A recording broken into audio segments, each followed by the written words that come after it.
ये हो गया। अगला क्या पढ़ना है आपको? बुर्ज रिएक्शन। चलिए हम बताते हैं बुर्ज रिएक्शन क्या है। देखिए बाबू, बुर्ज रिएक्शन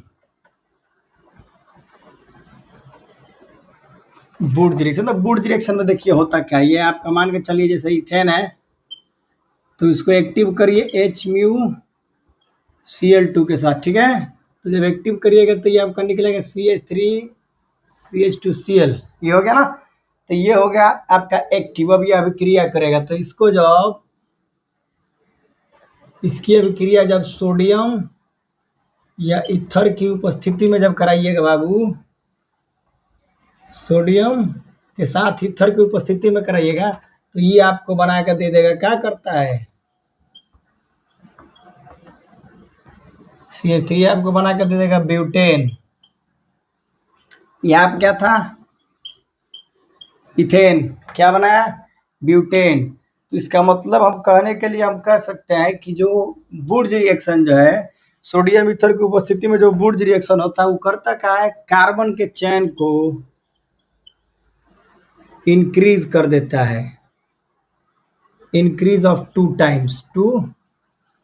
टाइम्स। कितना इंक्रीज करता है बाबू, इंक्रीज ऑफ 2 टाइम्स, यानी कार्बन चेन को डबल कर देता है, कार्बन चेन को डबल कर देता है। जैसे मान के चलिए एक और है, जैसे इथेन देखिए, ये क्या है, मीथेन आपका HMuCl2 से अभिक्रिया करेंगे, HCl बाहर निकलेगा, आपका निकलेगा यहाँ पर CH3Cl, ठीक है। तो इसका जब कराइएगा बुर्ज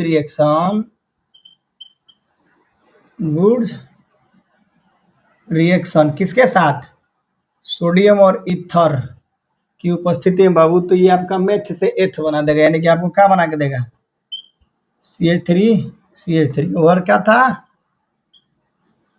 मीथेन। इधर क्या निकला आपका, इधर क्या था, मीथेन, उधर आपका निकला इथेन। यानी कि जो बुर्ज रिएक्शन है वो क्या कर रहा है कि कार्बन चेन को डबल कर दे रहा है। अगर 2 लिए हैं तो 4 बनाया, 1 लिए तो 2 बनाया, 4 लीजिएगा 8 बनाएगा, 8 लेगा 10 बनेगा। और दिमाग में ख्याल रहे कि एक कार्बन जोड़ना हो। चलिए इसी पे देखिए, जैसे एक और रिएक्शन होता है इसी के साथ साथ, उसका नाम है वो कोरी हाउस सिंथेसिस।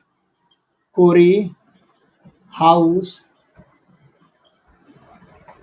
सिंथेसिस, इसमें क्या होता है वो, जैसे मान के चलिए है हम मीथेन था, इसको HMu क्लोरिनेशन किया हमने इसका, तो ये निकला आपका CH3Cl। फिर हमने इसका कराया बुर्ज रिएक्शन, ठीक है, सोडियम और ईथर की उपस्थिति में आपका निकला इथेन। फिर इसका क्लोरिनेशन करिए Cl2, तो ये आपका निकलेगा CH3CH2Cl। तो इसका जब आप बुर्ज रिएक्शन मत कराइए, बुर्ज रिएक्शन करेगा तो यहाँ तो देखिए ना डबल हो रहा है। तो इसको जब कराइएगा कोरी हाउस सिंथेसिस, कोरी हाउस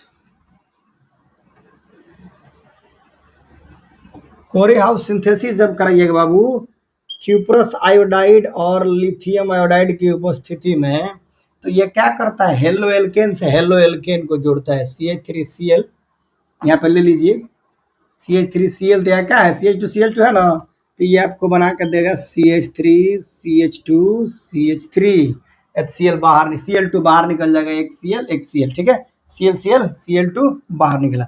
यानी कि अगर आपको एक कार्बन जोड़ना होगा तो आपको कोरी हाउस सिंथेसिस करना है, और अगर कार्बन को डबल कर देना है तो आपको बुर्ज रिएक्शन करना है। जैसे देखिए, एक से क्या बनाया हमने, 2 बना दिया, और 2 से हमने कितने बनाया, मात्र 3।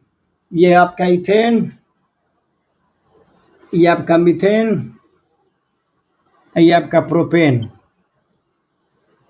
कोई आपसे कहे प्रोपेन से हेक्सेन बनाइए, 3 कार्बन है, फिर इसका क्लोरिनेशन करिए Cl2 के साथ, आपका निकलेगा CH3CH2Cl।